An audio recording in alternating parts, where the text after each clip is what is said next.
What a great competition. Best of luck with that. Now, if I was to say to you, sheep placenta and bird droppings, yeah, you'd probably go laugh or go, ugh. But Victoria Beckham, apparently, she's a fan of both of those things. What is it she does with these offerings from the innards of animals, you may well be asking? Well, she uses the sheep placenta as a draft excluder, perhaps? No? Does she double up the bird poo, some kind of polyfiller? Who knows? But allegedly, she likes to smear both of those things on her face in an attempt to keep looking young. To keep looking young. You might go... Well, I'd rather smear it over David's. Well, today, the Mirror columnist Alison Phillips, she's lambasted Victoria for her alleged age-defying antics, saying it's time to fight back against this obsession with youth. Does she have a point? Is it time to fight back, ladies? No! No? Listen.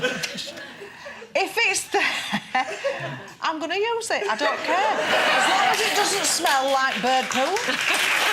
You know, listen, I have had a little bit done. I've been very honest with everybody, and I have had, you know, in our family, we were blessed, OK, with little bums, but big fat chins. And I had some fat sucked out of there, and I feel better for that. Now, if that's upsetting everybody, I don't care.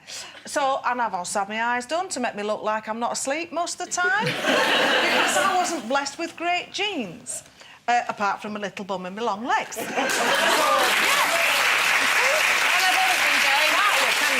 And if there's a cream out there for someone who has suffered with acne for most of her teenage years, I understand the need to have a skin that looks clear. And believe me, when you find something that works, it's like a eureka moment. Does it work? Does anything work, though? Well, I'll give it a go, love.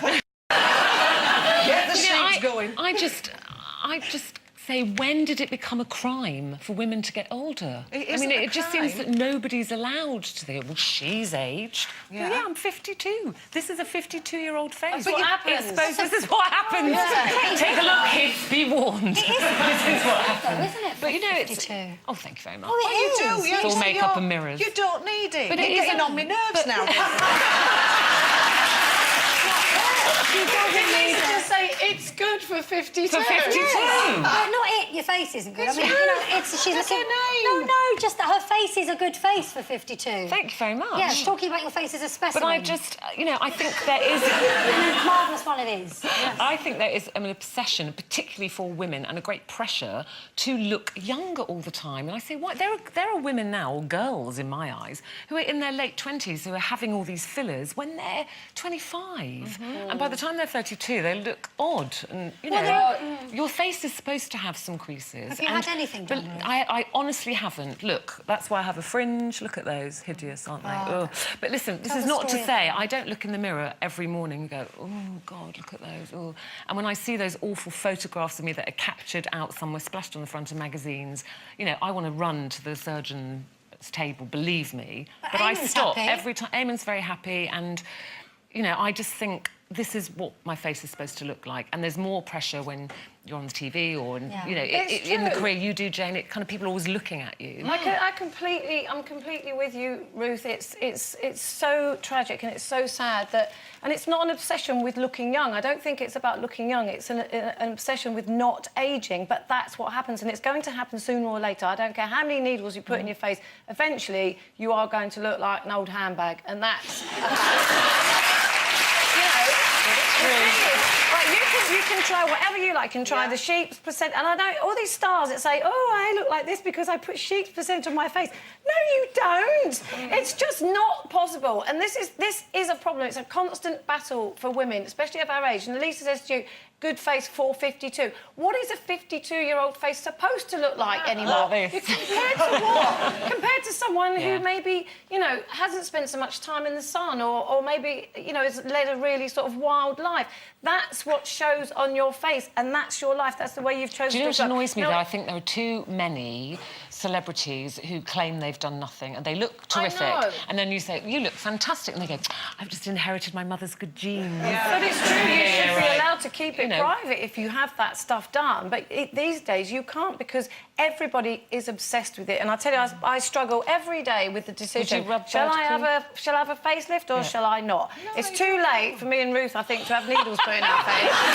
Too late for us. Yeah, because everything's already there and there's no point in trying to sort of erase them now because we'll look weird. But I think you can have a little bit of help with a bit of surgery, but at the same time, I think, no, why should I? This is my face. Get used to it. Yeah. I can't get used to it. No one can get used to it. And I'll tell you, if Mark wasn't around, I would get rid of every single mirror in my house, especially the magnifying one, and I would just be happy ever after.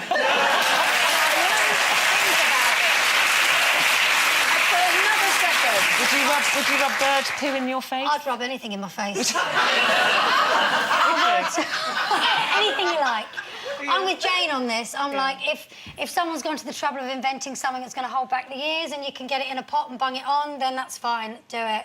I don't have a problem with needles in your face. I mean, I have had botulism in my face in my life. I don't do it regularly, and I tried it and I got scared because I actually couldn't move, and I was supposed to be acting at the time. It's not good for your profession. You can't express yourself. I'm anti-fillers because I think they change the way you look.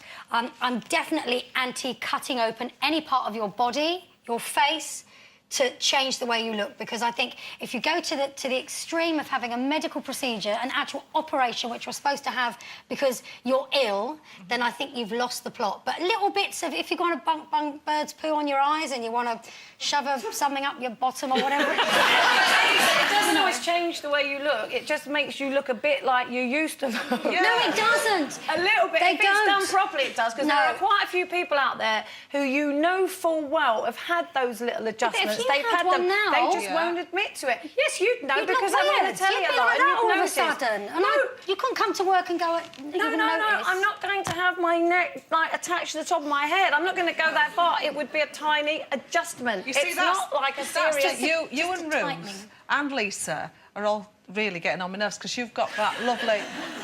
You've got that lovely jaw. No, where some people were not blessed. But we haven't got your booty and your lallies. Well, Trudy.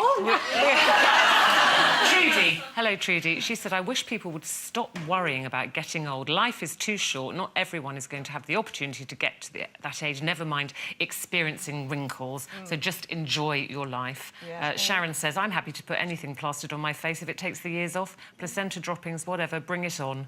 I'd recommend ketchup. Bit smelly, but it does the job. Sugar, it just sticks to your face. Well, on her face, I hope. On her chips, that's where it should go. What a waste of good ketchup. Chips. Right, girls, hold your faces back. We've got to take a break now, but we're talking balls with Joe Calzaghe and asking, does a 30-day break from your other half leave you feeling refreshed or fretful? Think about that one. See you in a couple of minutes.